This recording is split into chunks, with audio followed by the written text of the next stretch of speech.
பசுமாடுகளை கவர்தல் என்பது ஒரு வியாஜ்யம். போர் என்பது ஏதாவது காரணம் பற்றி தொடங்க வேண்டுமல்லவா? அதற்காக பசுக்களை கவர்தல் என்பதை வைத்தார்கள். அதில் ஒரு தர்மமும் இருக்கிறது. ஏனென்றால் பசுக்களின்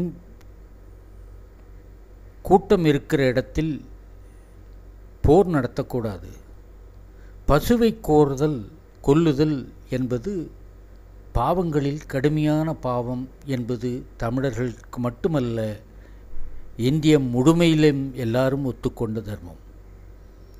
அதனாலே பசுக்களை அப்புறப்படுத்தல் என்பதுதான் போரினுடைய முதல் கடமையாக, போர் தொடங்குதலுடைய முதல் செயலாக அமைவதினாலே அதை ஒரு காரணமாக கொண்டு செய்தார்கள்.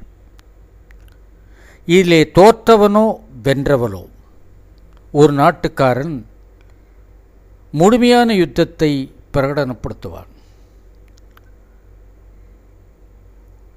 அப்படி பிரகடனப்படுத்தும் போது வேற்று நாட்டினுடைய மண்ணை கொள்வது, பசுவை கொள்வது அல்ல, மண்ணை கொள்வது, நாட்டை கவர்வது என்பது அந்த பெரும்போரினுடைய முக்கிய அம்சமாகும். அரசன் அதை சூசகமாக காட்டுவதற்காக தலையிலே வஞ்சி என்ற பூவை தலையிலே சூட்டி கொண்டான். வண்டுகள் மொய்க்க வஞ்சியை அரசன் தலையிலே சூட்டி கொண்டான். அப்பொழுது வீரர்களெல்லாம் ஆரவாரம் செய்தார்கள்.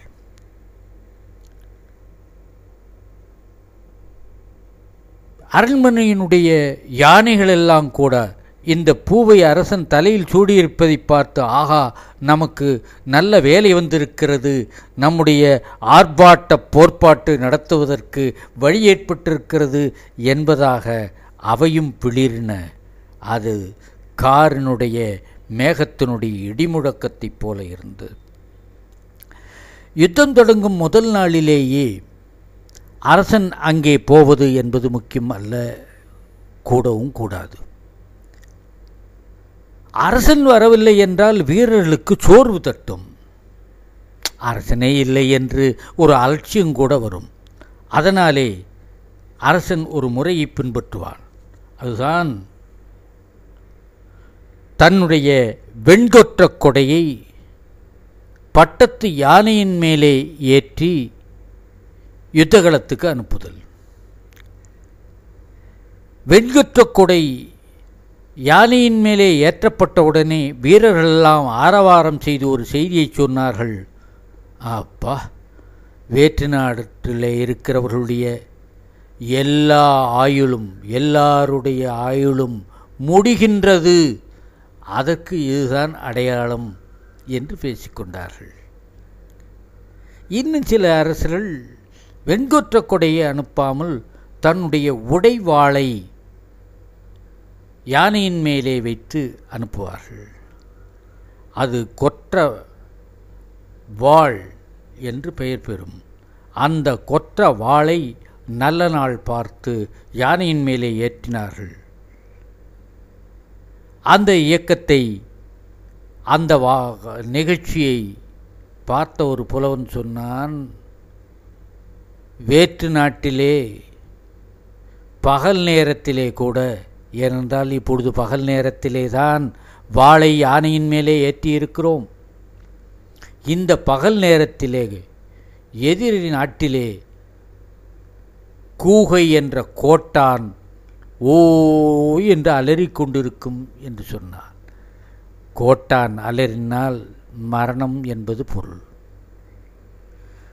வீரர்களெல்லாம் அணிவகுத்து புறப்பட்டார்கள். முன்னே யானையின் மேலே குடையோ வாளோ போய்கொண்டிருந்தது. வழியிலே துர்காதேவியினுடைய கோயில் வந்தது. முன்னதாகவே திட்டமிடப்பட்ட போர் இது ஆகையினாலே எதிரிகளை புறங்காட வேண்டும் என்ற நோக்கத்தோடு எதிரி நாட்டை தன்னுடைய நாட்டோடு இணைத்து கொள்ள வேண்டும் என்ற மண் கவரும் நோக்கத்தோடு நிகழ்த்தப்படுகின்ற போர் ஆகையினாலே கொற்றவைக்கு தேவையான நைவேத்தியங்கள் ஏற்பாடு செய்யப்பட்டிருந்தன. இதெல்லாம் வீரர்களுடைய வேலை.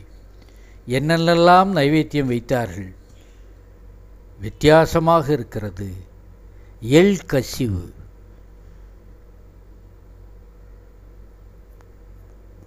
எள்ளை காணத்திலே இட்டு ஆட்டும்போது பாதி அரைந்தவுடனே அதிலே பனை வெல்லம் என்கிற கருப்பு கட்டி இடுவார்கள். அந்த கருப்பு கட்டி இட்ட உடனே பாதி அரைந்த எள் இருக்கிறது, அதுக்கு பேர் எள் கசிவுன்னு பேர். அந்த பனை வெல்லத்தோடு சேர்த்து எடுப்பு. அதுக்கு பிறகுதான் எள் ஆட்டுபவர்கள் பந்தம் பிடித்து ஆட்டுவார்கள்.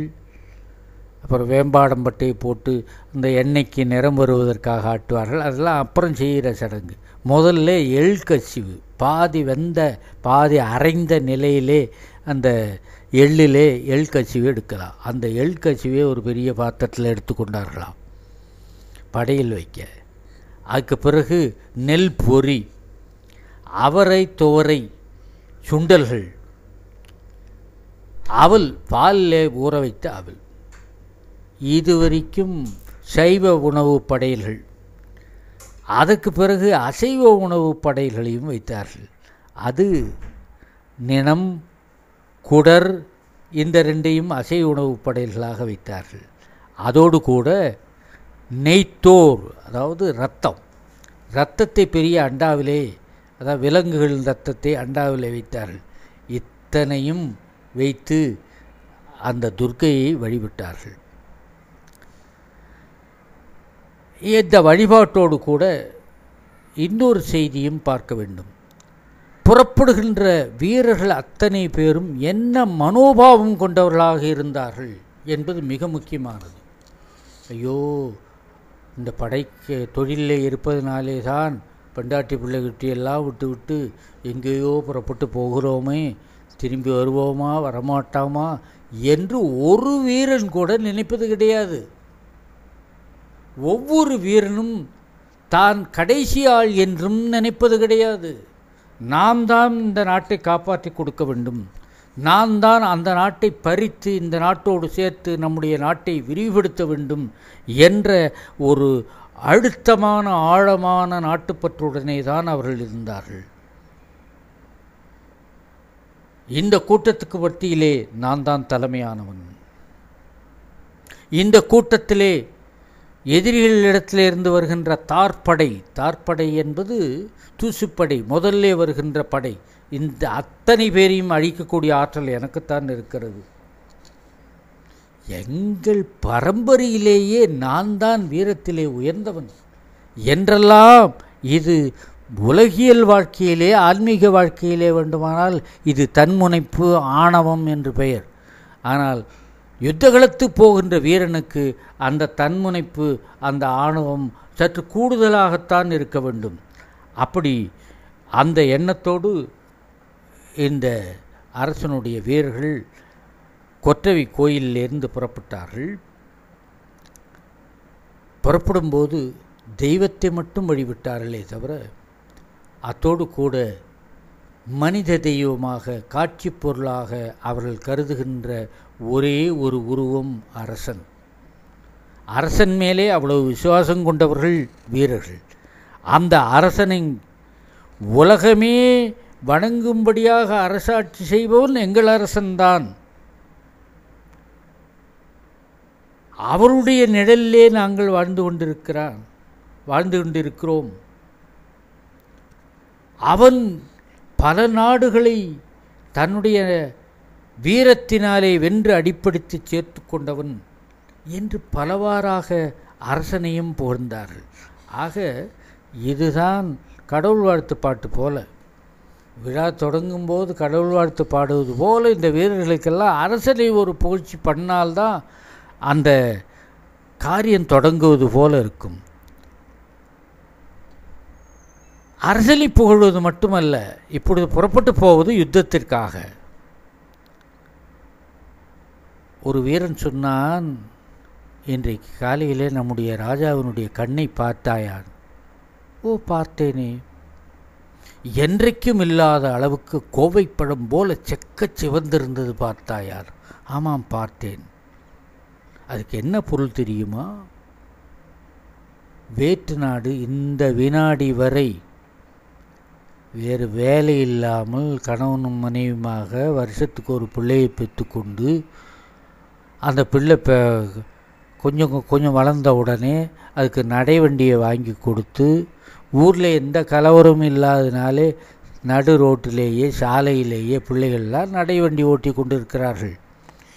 ஆக அந்த ஊருக்கெல்லாம் போனால், வேற்று நாட்டுக்கெல்லாம் போனால் வெறும் குழந்தைகளினுடைய நடைவண்டி சத்தம்தான் கேட்டுக்கொண்டு இருக்கிறது. இன்றோடு அது கடைசி என்று அர்த்தம். நம்முடைய அரசனுடைய கண் சிவந்திருப்பது, அரசனுடைய கண் சிவப்பு அந்த நிம்மதி அந்த நாட்டிலிருந்து கெடுத்து விடப் போகிறது. இப்படி சொன்ன உடனே நமக்கு ஒரு சந்தேகம், அந்த குழந்தைகளை கொண்டு விடுவார்களா? இல்லை, அந்த குழந்தைகளுக்கு ஊர் இல்லை. அந்த நாட்டிலே போர் நடக்கப் போகிறது என்பதினாலே குழந்தைகளை வீட்டுக்குள்ளே சேர்த்து கொள்வார்கள் என்பதுதான் பொருளே தவிர, இனி சாலையிலே குழந்தைகளை பார்க்க முடியாது, யுத்த பயம் இருக்கும், யுத்த வெறி அங்கே இருக்கும், நம்முடைய அரசன் புகுந்து விட்டான் என்று சொன்னால் அந்த நாட்டுக்காரர்கள் நடுநடுங்கி போவார்கள் என்பது அதனுடைய கருத்து. வீரர்களெல்லாம் பாதி தூரம் போனார்கள். வேற்று நாட்டுக்கு நாம் போய்கொண்டிருக்கிறோம். நம்முடைய சட்டங்களை நாம் மீண்டும் ஒருமுறை நினைத்து பார்ப்போம். நம்முடைய சட்டங்கள் என்ன? கோயில்களுக்குள்ளே நுழையக்கூடாது. கோயில்களுக்குள்ளே பயந்து போய் வீரர்கள் ஒதுங்கிக் கொண்டால் அவர்களையும் ஒன்றும் செய்யக்கூடாது. இரண்டாவது, துறவிகள் இருக்கிற இடத்துக்கு போகக்கூடாது. ஏனென்றால் பள்ளிகள் எனப்படும் துறவிகள் இருக்கும் இடம் அறிவார்ந்த பிள்ளைகளை உருவாக்குகின்ற பள்ளிக்கூடங்களும் கூட அறிவு கற்றுக் கொடுக்கிற இடங்கள் ஆகையினாலே துறவிகள் இருக்கும் இடங்களுக்கும் போகக்கூடாது. 4 வேதங்களை ஒலிக்கின்ற பாடுகின்ற வேதியர்கள் வீட்டுக்கு போகக்கூடாது. அவர்களையெல்லாம் நீக்கிவிட்டு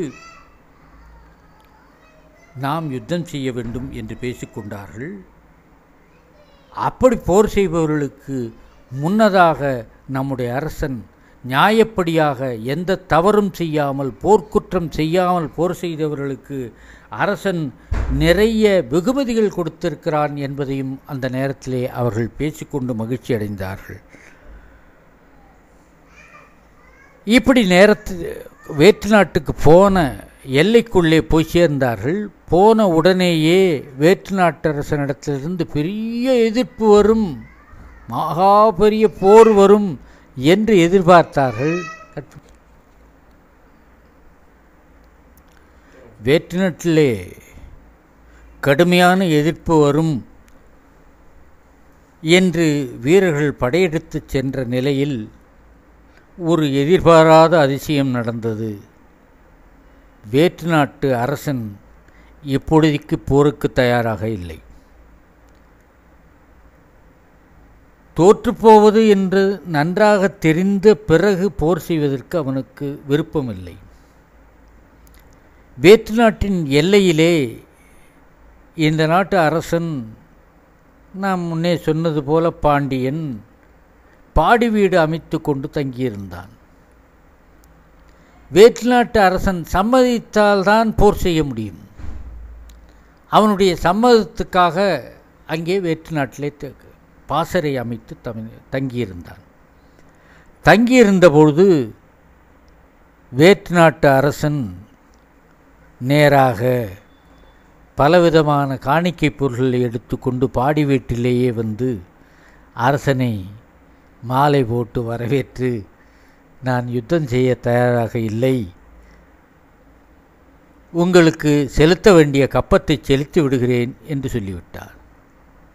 என்ன காரணத்தினாலே நீ யுத்தம் செய்ய தயாராக இல்லை என்று கேட்டதற்கு, நாம் தலைமுறையாக நட்புடையவர்கள், நட்பிலர்களுக்குள்ளே சண்டை போட்டு கொள்ளக்கூடாது என்று ஒரு அப்பொழுதைக்கு சமாதானம் சொன்னார். இதனுடைய உள்நுணுக்கம் என்னவென்றால், போரை அவன் எதிர்பார்க்காததினாலே அவனுடைய படைக்கலங்கள் சரி செய்யப்படவில்லை, யானை குதிரை தேர் படைகள் சரியான நிலையில் இல்லை. இந்த நிலையிலே போர் செய்தோம் என்ற பெயர் செய்யக்கூடாது என்பதற்காகத்தான் அவன் இப்படி தற்காலிகமாக போரை வைத்திருக்கிறானே அல்லாமல் அவன் நிரந்தரமாக போர் செய்ய விரும்பாதவன் அல்ல. தன்னை சரிப்படுத்தி கொண்டவுடனே கடுமையாக அவனே போரெடுத்து இவனுடைய நாட்டுக்கு வர தயாராக இருக்கிறான் என்பதுதான் உண்மை. இந்த நிலையிலே அந்த பாசறையிலேயே அரசன் சில வீரர்களை அழைத்து அவர்களுக்கு மாராயம் கொடுப்பான். மாராயம் என்பது அரசன் வீரர்களுக்கு செய்கின்ற சிறப்பு. யுத்தம் நடக்கவில்லை என்பது எல்லாருக்கும் சப்பென்று போயிருக்கும். பெரிய யுத்தத்தை எதிர்பார்த்து தினவெடுத்த தோளோடு வந்தவர்களுக்கு யுத்தமே இல்லை என்று சொல்லிவிட்டால் நிம்மதியாக இருக்காது. எனவே பாசறையே அவன் ஒரு பாராட்டு விழா நிகழ்ச்சியாக வைத்து வீரர்களை எல்லாம் புகழ்ந்து அவர்களுக்கு தேவையான பரிசுகளை கொடுக்கிறான். எந்த அடிப்படையிலே வீரர்களை அவன் பாராட்டுகிறான் என்றால், போன யுத்தத்திலே சிறப்பாக போர் செய்தவர்கள் யார் யாரோ அவர்களையெல்லாம் அழைத்து அவர்களுக்கு பெரிய சிறப்புகளை செய்கிறான். இது எதற்காக என்றால், இதோ எதிர்நாட்டு அரசன் வந்து பணிந்து நமக்கு கப்பம் செலுத்தி விட்டான், ஆனால் அவனை துடன் நிறுத்த மாட்டான். என்றைக்காவது ஒரு நாள் போர் தொடங்குவான். அப்பொழுது நீங்கள் அதிரப் பொறுகின்ற உங்கள் வீரத்தை காட்டியாக வேண்டும் என்பதற்காக, அப்படி காட்டினால் உங்களுக்கு வெகுமதிகள் நிறைய உண்டு என்ப ருசியை ஏற்படுத்துவதற்காகத்தான் இந்த இடத்திலே அவன் அந்த வீரர்களுக்கெல்லாம் பாராட்டு செய்கிறான். அரசன் வீரர்களுக்கு பரிசுகள் கொடுப்பது என்பது புலவர்களுக்கு பரிசு கொடுப்பது போல அல்ல. பாட்டை கேட்ட பிறகு புலவர்களுக்கு பரிசில், ஆனால் வீரர்களுக்கு நினைத்து பரிசில் கொடுத்து கொண்டிருப்பான். காரணம், அவர்களுக்கு அவ்வப்போது ஊக்கம் கொடுத்தாக வேண்டும்.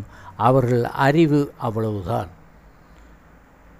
இனி இன்னொரு கட்டத்திலே எதிரி நாட்டு அரசன் தன்னை தயார்படுத்தி கொண்டு போருக்கு துணிச்சலாக இருக்கிறான்.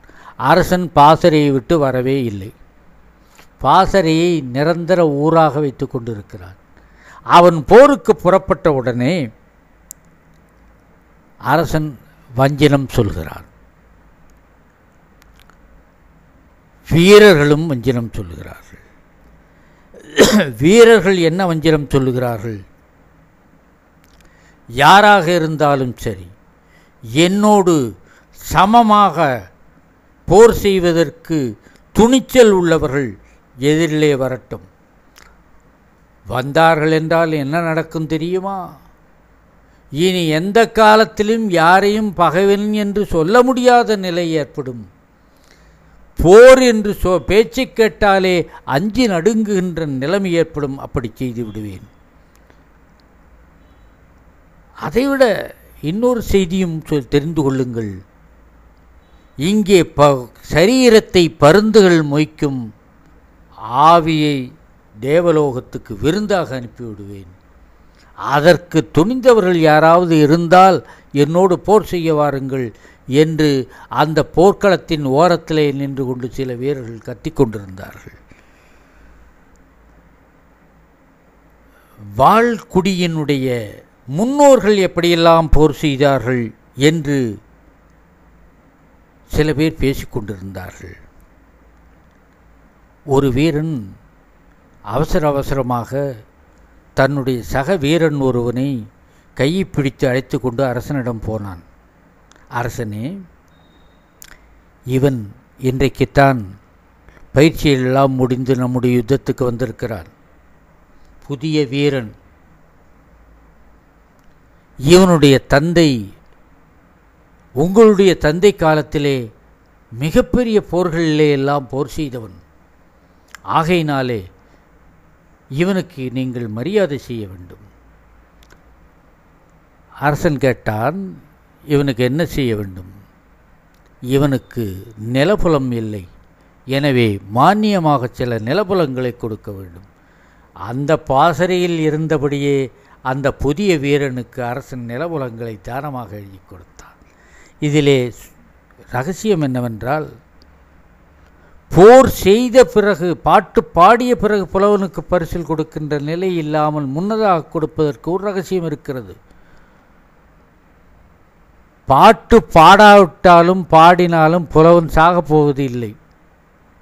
ஆனால் யுத்தம் தொடங்கிய பிறகு முடிவு வரை அந்த வீரன் இருப்பான் என்பதற்கு உத்தரவாதம் இல்லை.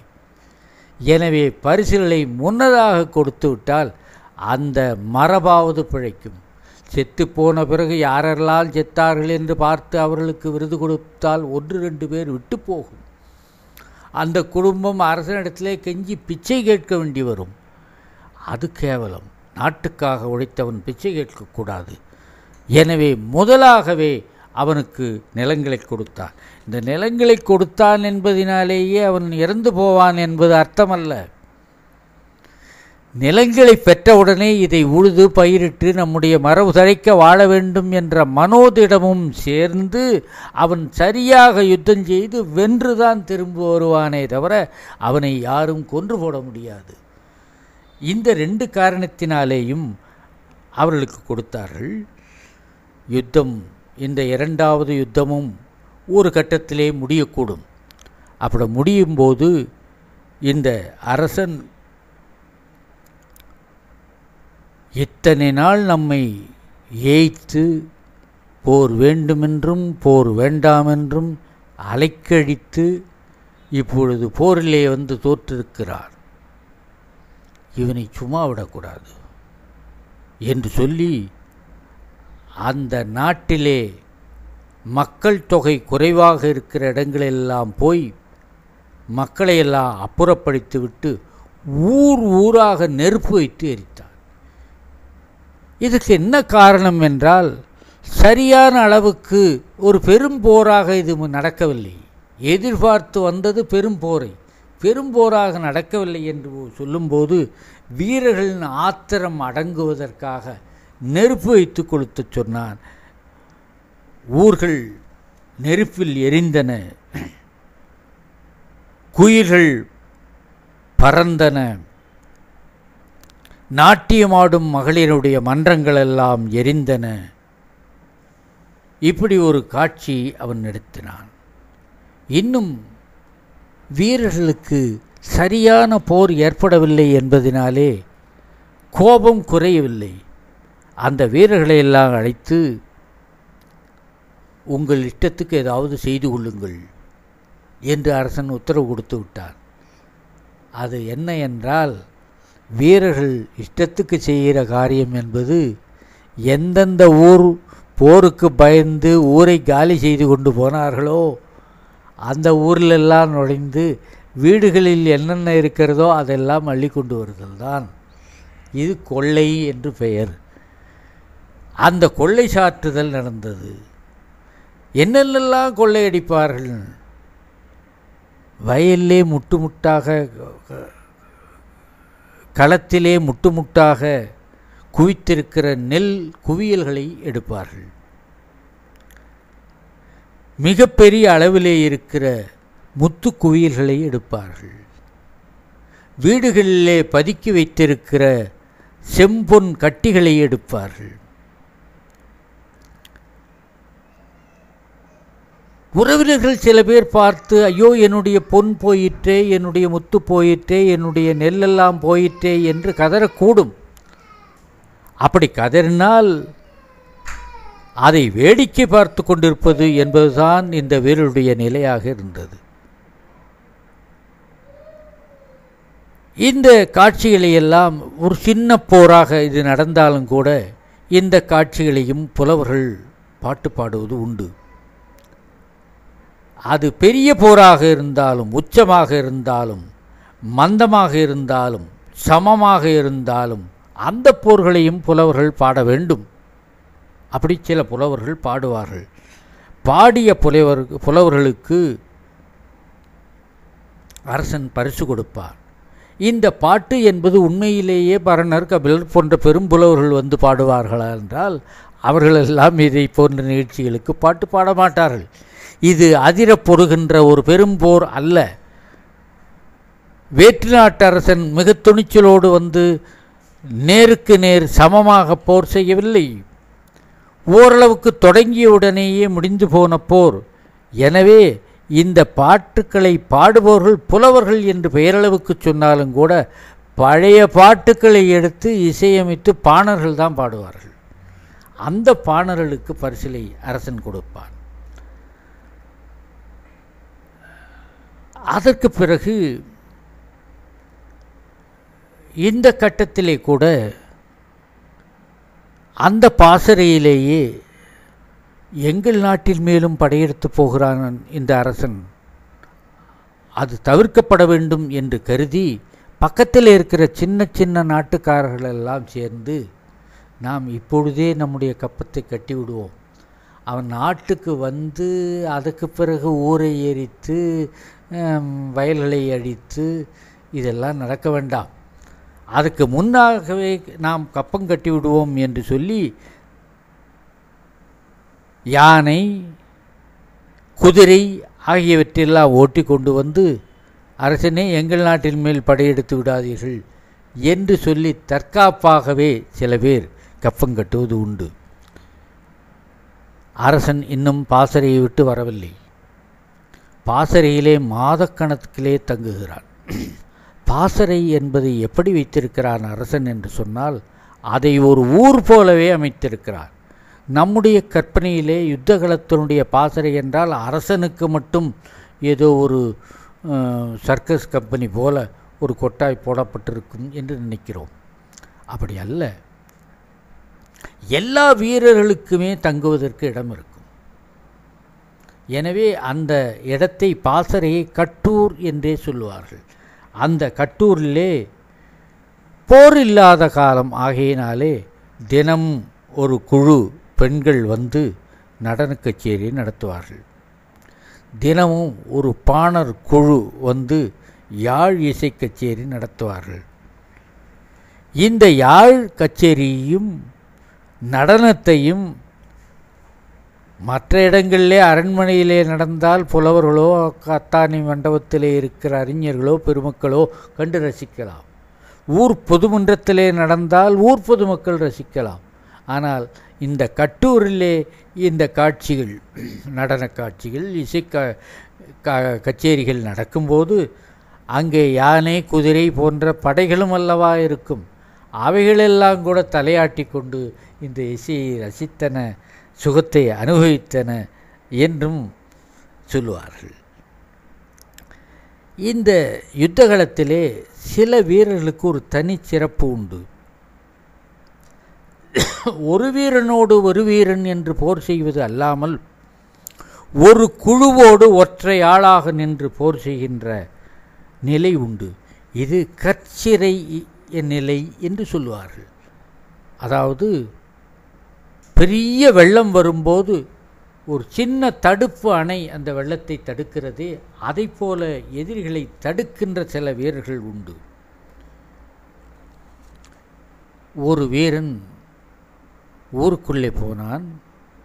ஒரு தாயை பார்த்தான். அந்த தாயினுடைய வயிற்றை பார்த்தான்.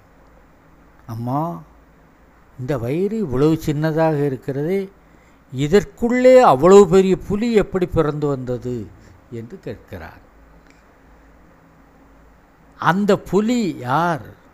அவன்தான் ஒரு குழு தலைவனாக இருந்து எதிரினுடைய ஒற்றைக்கு ஒற்றையாக இல்லாமல் ஒரு குழுவையே எதிர்க்கின்ற வீரம் புரிந்தவன். எனவேதான் அந்த வீரனை பாராட்டாமல் அவனுடைய தாய் வயிற்றை பாராட்டி பேசுகிறார். தழுவிக்கொள்ளுகின்ற நிலை உண்டு. புறமுதுகிலே வாள் ஓச்சாத மரப்பண்பு யார் யாருக்கு இருக்கிறதோ அவர்களை தழுவிக்கொள்ளுதல் என்பது யுத்தகலத்திலே ரொம்ப சிறப்பானது. நாம் கெட்டியான போர் செய்தவன், வாளால் பெரும்போர் செய்தவன், வில்லால் பெரும்போர் செய்தவன் என்பவர்களை மட்டும் பாராட்டுவார்கள் நினைக்கிறோம். அப்படி அல்ல. ஒரு வீரன் இன்னொரு வீரனோடு போர் செய்து கொண்டிருந்தான். அந்த இன்னொரு வீரன் ஒரு நிலைக்கு மேலே தாக்குப்பிடிக்க முடியாமல் ஓடத் தொடங்கிவிட்டான். ஓடத் தொடங்கி இதுதான் சாக்கு என்று சொல்லி அவனை வெட்டி வீழ்த்தியிருக்கலாம். ஓடத் தொடங்கிவிட்டான், இனி அவனை வெட்டக்கூடாது என்று சொல்லி போரை நிறுத்தினான் அந்த வீரன். இதை கவனித்து கொண்டிருந்த அரசனும் மற்றவர்களும், ஆஹா, புறமிட்டு ஓடுகின்றவனை அவமானப்படுத்தக்கூடாது, அவனை வெட்டக்கூடாது என்ற போர் அறத்தை மீறாமல் இருக்கிறானே என்று சொல்லி அவனுக்கு பாராட்டு செய்வார்கள். அது வீரத்திலே குறைபாடு என்பதை உணர்ந்த மரபுணர்ந்தவர்களுக்கும் அந்த யுத்தகலத்திலே பாராட்டு உண்டு. பாசறையிலேயே தங்கியிருக்கிற, ஊருக்கு திரும்புதல் மனமில்லாத அரசனுடைய நிலை மிகவும் சிறப்பான நிலை. அதற்கு இன்னொரு காரணம் உண்டு. சிற்றரசர்களாக இருந்து சில பேர் கப்பங்கட்டினார்கள் இந்த பாசறையில்தான். என்னால் போர் செய்ய முடியவில்லை என்று சொல்லி கப்பங்கட்டினான் ஒரு அரசன், அதுவும் இந்த பாசறையில்தான். அந்த அரசனை வீழ்த்துவதற்காகத்தான் இங்கே பாசறை அமைக்கப்பட்டது. இந்த அரசர்கள் ஒன்றாக கூட்டு சேர்ந்து திரும்பவும் போருக்கு வரக்கூடும். ஊருக்கு போய் சேர்ந்த 4 நாட்களுக்குள்ளே திரும்பவும் வந்தால் இந்த வீரர்களெல்லாம் ஒன்று திரட்டுவது என்பது அசாத்தியம். எனவே பல நாட்கள் பாசறையிலே இருந்து ஒற்றர்களையெல்லாம் அனுப்பி நிலவரங்களையெல்லாம் தெரிந்து இனி எந்த காலத்திலும் அவர்கள் யுத்தத்துக்கு வர தயாராக இல்லை என்று தெளிவுபடுத்தி கொண்ட பிறகுதான் வர வேண்டும் என்பதற்காக பாசறையிலேயே இருக்கிற அரசன் வீரர்களையெல்லாம் பொழுதுபோக்குக்காக பாணர்களையும் விரல்களையும் விட்டு நாட்டிய கச்சேரியும் பாட்டு கச்சேரியும் நடத்தினது ஒரு பக்கம் இருக்க, பகல் நேரத்திலே ஒரு நன்றி பாராட்டும் விருந்து கொடுப்பார்.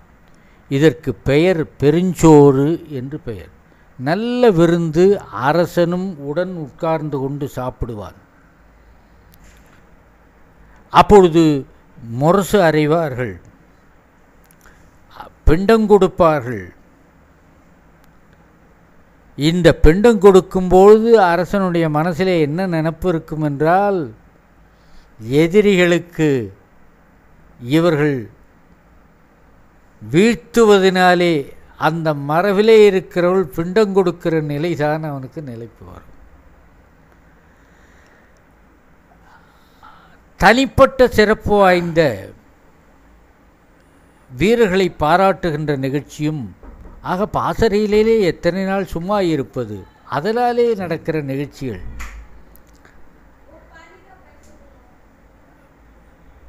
சிங்கத்தைப் போல கோபித்து எதிரிகள் மேலே மாறுபாட்டை காட்டுகின்றவர்கள். அவர்கள் போய்விட்டாலும் கூட நெருப்பு போல கோபத்துடனேயே இருக்கும் அரசனுக்கு அந்த கோபம் தணிவது என்பது கிடையவே கிடையாது. அதனாலே அவன் கோபத்தோடையே பாசறையில் நிற்கிறான். புகழ் கொண்டவனாக அங்கே இருப்பதினாலே அவன் விளங்குகிறான். பேய்ச்சுரைக்காய்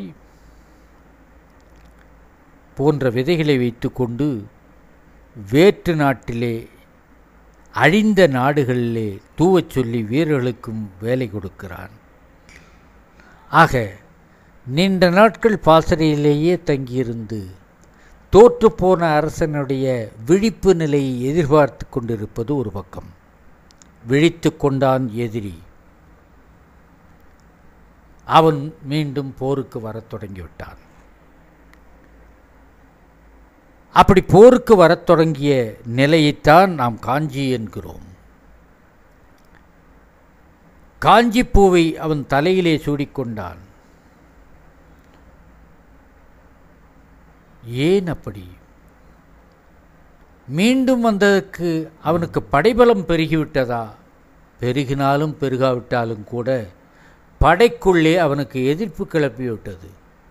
என்ன எதிர்ப்பு? யுத்தம் செய்வதற்கு தயக்கம் காட்டும் நாடு ஒரு நாடா? இந்த நாட்டு வீரன் என்று சொல்லிக்கொண்டு ஒரு பிழைப்பு பிழைப்பது ஒரு பிழைப்பா? எனவே நான் மலை மேலே ஏறி கீழே விழுந்து செத்து போகப் போகிறேன் என்று வீரர்களெல்லாம் பேசத் தொடங்கிவிட்டார்கள். இனியும் மானம் போய்விடும் என்பதற்காகத்தான் யுத்த பிரகடனம் செய்கிறான் அரசன். வீரர்களெல்லாம் ஆரவாரிக்கிறார்கள்.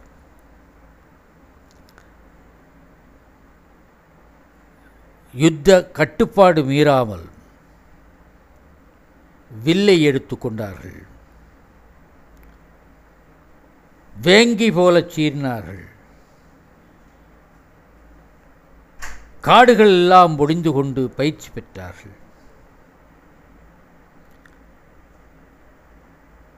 யமன் ஆரவாரம் செய்து புறப்பட்டதைப் போல கூர்மையான இலையை கொண்ட வேலை எடுத்து கொண்டார்கள். அந்த நேரத்திலே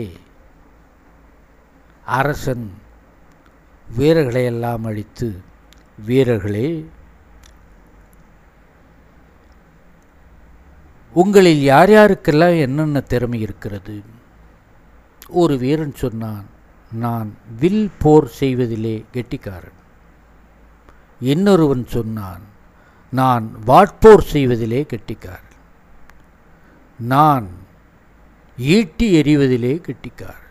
இப்படி படைக்கலங்கள் என்னென்ன உண்டோ அத்தனையிலேயும் கெட்டிக்காரர்கள் என்று கூட்டம் கூட்டமாக சொன்னார்கள்.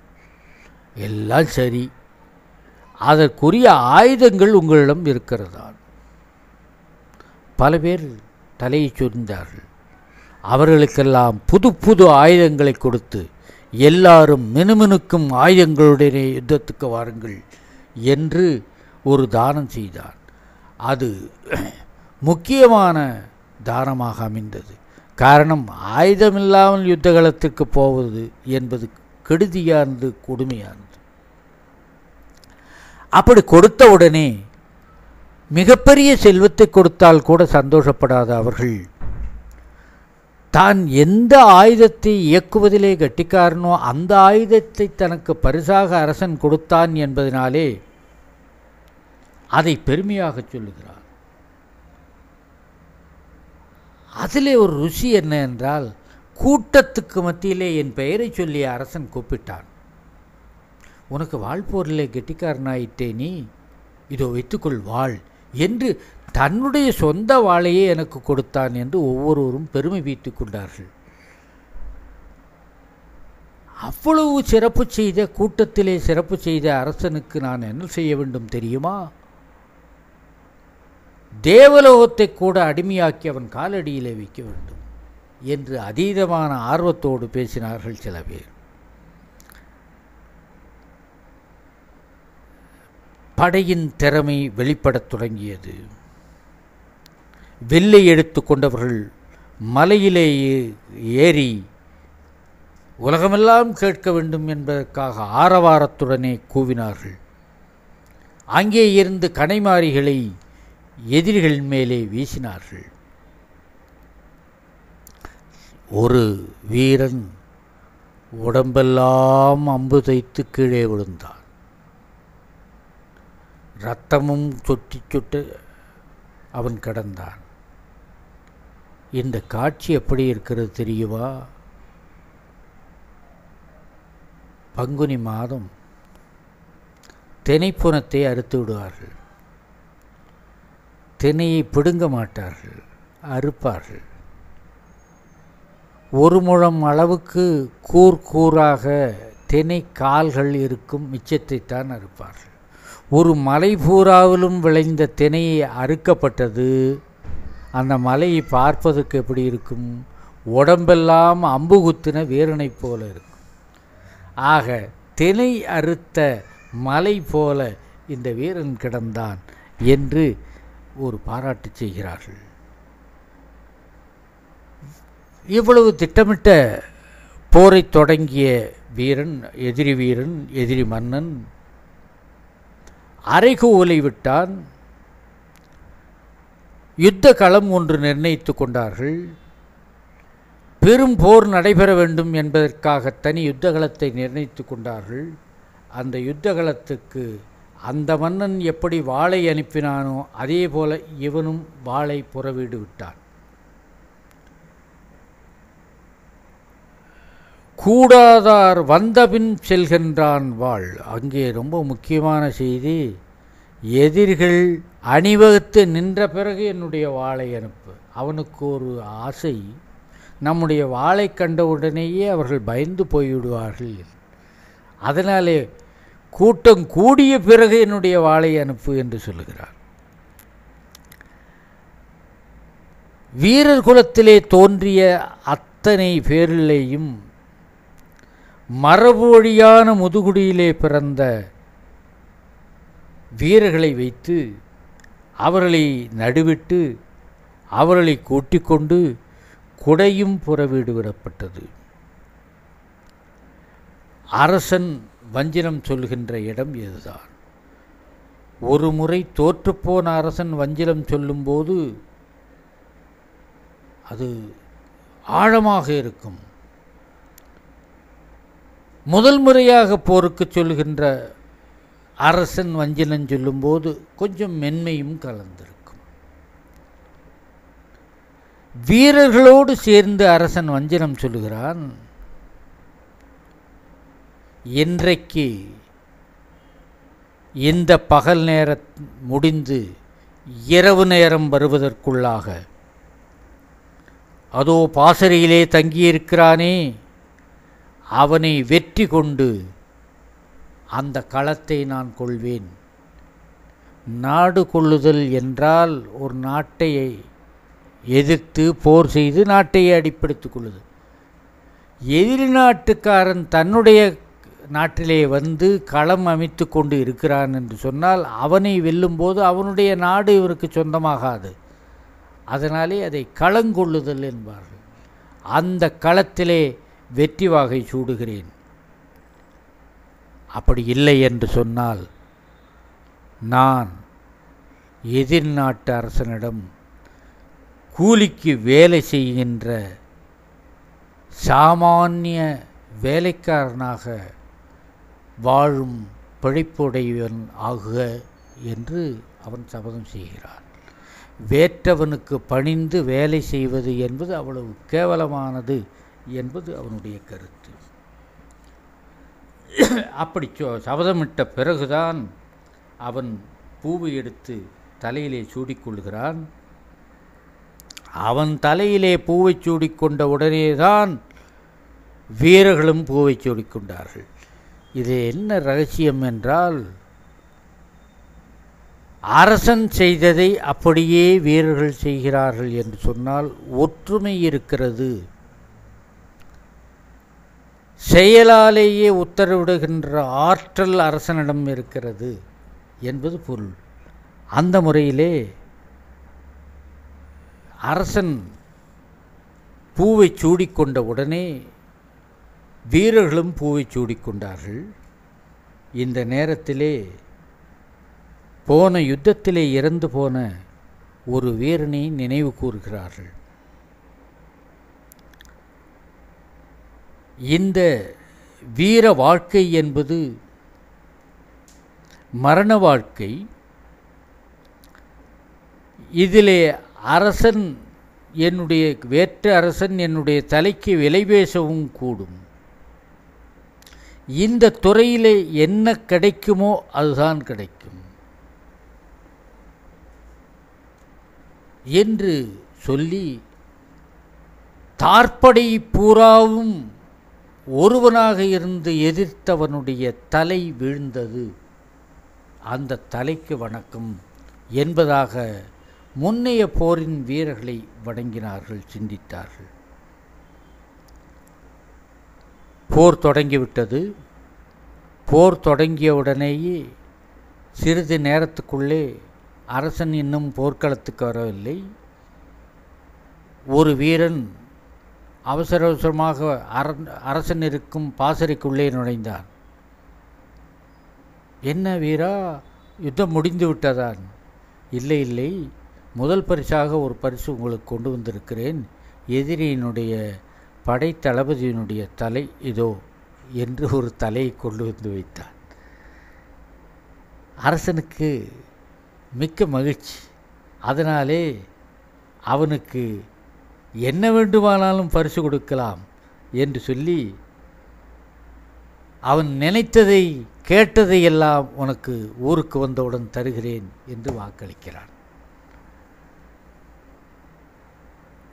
கடும் யுத்தத்திலே கொஞ்சம் வரையறைகள் கெட்டுப்போகும். பல வீரர்கள் தலை வெட்டுப்பட்டு இறந்தார்கள்.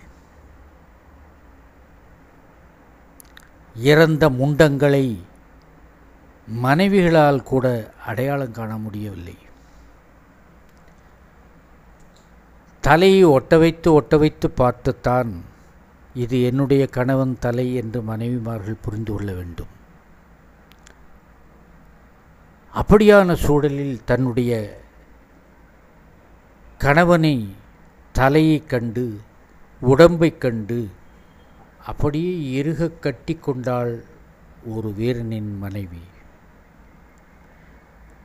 அவள் எழுந்திருக்கவே இல்லை, அப்படியே உயிர்விட்டாள்.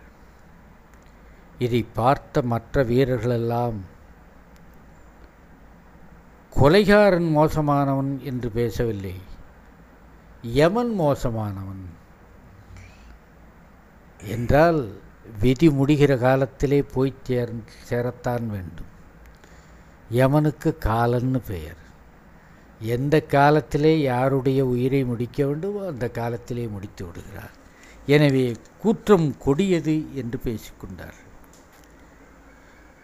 பெரிய யுத்தம். எல்லாருடைய வலிமை பொருந்திய தலையும் உருண்டு கிடக்கின்றன. வெள்ளை தசைகள் அங்கே பரவி கிடக்கிறது. சிவப்பு உடம்புகள் அங்கே கிடக்கின்றன. பருந்துகளெல்லாம் வந்தன, கழுகுகளெல்லாம் வந்தன. வேற்றரசனுடைய வீரர்களும் வேற்ற அரசனும் கூட பாராட்டும்படியாக சில பேர் யுத்தம் செய்தார்கள். நல்லபடியாக போர் செய்பவர்களை எதிரிகள் கூட பாராட்டுகின்ற பண்பாடு உண்டு என்பதை நாம் தெரிந்து கொள்ள வேண்டும்.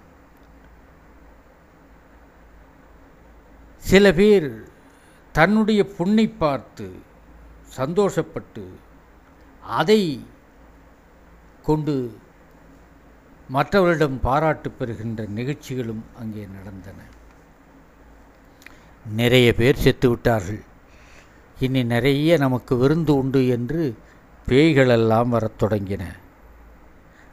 பேய்களுக்கு கூட கருணை உண்டு. ஒருவன் இன்னும் இறந்து போகாமல் கடுமையாக புண்பட்டு தரையிலே கிடக்கிறார். ஒரு பேய் பெண் அவன் செய்த போரை நன்றாக பார்த்தது. இவ்வளவு அற்புதமாக போர் செய்த வீரன் இந்த களத்திலே விழுந்து கிடக்கிறார். இப்பொழுதே அவனை ஒரு நசுக்கி சாப்பிடலாம். ஆனாலும் கூடுமானவரை அவனை பிழைக்க வைப்பதற்கு முயற்சி செய்வோம் என்று சொல்லி பேய் கூட அந்த வீரனை பாராட்டி அவனு புண்ணுக்கு மருந்து போட்டு கொண்டிருந்தது. இதிலிருந்து என்ன தெரிகிறது? நல்ல வீரன், சுத்த வீரன், எந்த விதத்திலும் தொழில் திறமையானவன் என்றால் அவனிடம் அன்பு செலுத்தாதவர்கள் உலகத்தில் யாரும் இல்லை, பேய் கூட அன்பு செலுத்தும் என்ற உண்மை இதிலிருந்து தெரிகிறது. சில சரியாக போர் செய்யாத வீரர்கள் அடிபட்டு கீழே கிடக்கிறார்கள். அவரிடம் போன பேய்கள் என்ன செய்தது? இவன் சீக்கிரம் செத்தால் நமக்கு உணவாவான் என்பதற்காக குற்றுயிரும் கொலையுயிருமாக கிடக்கிற அந்த வீரனிடத்தில் போய் உரு என்று சொல்லி அச்சுறுத்தியது. பேய் வருகிறது என்ற பயத்தில் அவன் செத்தே போனான். அவனுடைய கண்கள் அச்சத்திலே விழித்தபடியே கண் வழியாகவே உயிர் போய்விட்டது. சில பேய்கள் அந்த வீரர்களுடைய வீரத்தை மெச்சி அவனை தொடுவதே பாக்கியம் என்பதாக தொட்டு பார்த்து மகிழ்ந்தன. சில பேய்கள் அவனை தொடுவதற்கும் அஞ்சி தூரம் நின்றன. யுத்தகலத்திலே குற்றுயிர்களாக இருக்கிறவர்களுக்கு ஆத்மா எப்படி இருந்தாலும் மூளைச்சாவு போல அவன் என்னை பிழைப்பது அரிது. அவர்களுக்கு சில கடன்கள் செய்வார்கள். ஐயவி என்ற வெண் சிறு கடுகினை அங்கே தூவார்கள். ஏனென்றால் அந்த மரணம் துன்மரணம், அது பேயாக வருவதற்கு வாய்ப்பு இருக்கிறது. ஒரு மரணத்துக்கு பிறகு அது பேயாக வரக்கூடாது என்று சொன்னால் அந்த பிணத்துக்கு பக்கத்திலே வெண் சிறு கடுகுகளை தூவ வேண்டும். வெண்கடுகு, கடுகில் வெண்கடுகு சின்ன சின்னதாக, கடுகில் சிறுகடுகு பெருங்கடுகு 2 கடுகு. அந்த சிறுகடுகிலே வெள்ளைக்கடுகு இருக்கும். அந்த வெள்ளைக்கடுகு தூவப்பட்ட இடத்துல பேய்கள் வராது. ஐயவு சிந்துதல்னு பேர் அதுக்கு. அப்படி வெண்சிறு கடுகளை தூவினார்கள். புகையிடும்போது சாம்பிராணி புகைக்கு கூட பேய் வரும். பேய் ஓட்டுறவர்களாம் சாம்பிராணி புகை போடுவார்கள். அது சாம்பிராணி. அது சாம்பிராணி புகைக்கு குங்குலிய புகை போட்டால் பேய் என்றாது. பேயாக அந்த ஆவி மாறாது. அதனால தான் கோயிலே குங்குலிய புகை போடுவார்கள். அதை இந்த 2 சடங்கோடு கூட குறிஞ்சி பாட்டு பாடும் இடத்தில் பேய் வராது. அந்த இடத்துல பாணர்களை விட்டு குறிஞ்சி பாட்டு பாடச் செய்தார்கள். இந்த சூழலிலே அந்த பிணத்தை தின்ன வேண்டும் என்று நினைக்கிற பேய் பெண் வரும். குறிஞ்சிப்பாட்டு, ஐயவி, குங்குலிய புகை, இந்த 3 விரோதமான பொருள்கள் அங்கே இருப்பதினாலே ஓடிப்போய்விடும். இருந்தாலும் கூட அந்த உடம்பை சாப்பிட்டாக வேண்டும் என்ற ஆசையிலே திரும்பவும் வந்து முயற்சிக்கும். திரும்பவும் ஓடிப்போய். இப்படியாகவே ஒரு காட்சி அங்கே நடந்து கொண்டிருக்கிறது. உலகமெல்லாம் பாராட்டும்படியாக சில வீரர்கள் வீர சொர்க்கம் அடைந்தார்கள். அந்த வீர சொர்க்கம் அடைந்தவர்கள் யார் என்று சொன்னால், மார்பிலே, தோளிலே, தொடையிலே புண்கள் பட்டு இறந்து போனவர்கள் வீர சொர்க்கம் அடைவார்கள். அது இயல்பாக நடந்த நிகழ்ச்சியாக இருக்கக்கூடாது. அதிரப்பொறும் போர் செய்து பல பேரை வீழ்த்தி அந்த நிலையிலே இவன் 3 இடங்களிலே புண்பட்டிருக்க வேண்டும். அவர்களை மற்றவர்கள் பாராட்டி பேசியாக வேண்டும். சாதாரணமாகவே ஒரு மரணம் நடந்தது என்று சொன்னால் 10-12 நாட்களிலே ஒரு நிகழ்ச்சியை நடத்துவார்கள்.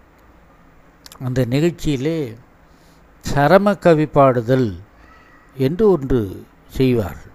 அதாவது அவனுடைய புகழை பேச வேண்டும். ஆவி அங்கிருந்து அந்த புகழை கேட்டு உலகமெல்லாம் புகழும்படியாகத்தான் நாம் வாழ்ந்திருக்கிறோம் என்று ஆனந்தப்படும், சாந்தி அடையும். அதற்காக இறந்தவர்களை பற்றி பாராட்டி 4 பேர் பேச வேண்டும். இதைத்தான் கையறு நிலை என்ற பாட்டாக பாடுதல் என்று புலவர்கள் வைத்திருந்தார்கள்.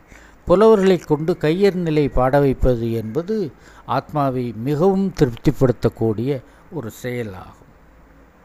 இந்த இறந்து போன வீரன் விழுப்புண்பட்டு வீர சொர்க்கத்துக்கு போகின்ற தகுதியுடையவன் ஆகையினாலே அவனுக்கு பாராட்டு செய்கிறார்கள். போருக்கு இவன் தெப்பம் போன்றவன், போர்க்களத்திலே இவன் தூண் போன்றவன் என்றெல்லாம் அவனை போற்றி புகழ்கிறார்கள். போர் முடிந்த நிலையிலே எல்லாருக்கும் முதியவள் கள் கொடுக்கிறாள். தினமும் மாலையிலே எல்லாருக்கும் கள் வழங்கப்படும். ஏதோ அந்த கூட்டங்களில் நடுவில் டீ கொடுப்பது போல யுத்த காலத்திலே கள் கொடுப்பார்கள்.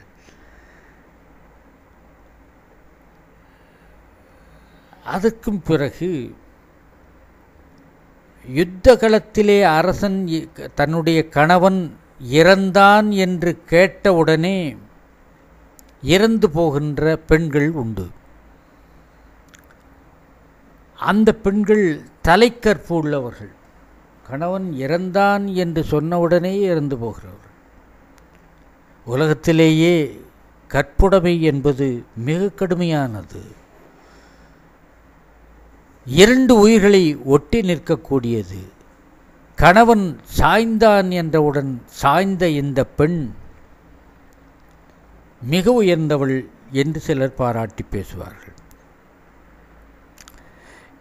தோற்று போனவர்களோ வென்றவர்களோ இவர்கள் எதிரி வீரர்களை பார்த்து, அதிலே பிழைத்தவர்களை பார்த்து, உன்னுடைய மகளை எனக்கு கட்டி கொடுக்கிறாயா என்று கேலி செய்வார். இது மிகுந்த கேவலமாக அந்த காலத்திலே கருதப்பட்டது. வேந்தர்களெல்லாம் கோபம் கொண்டு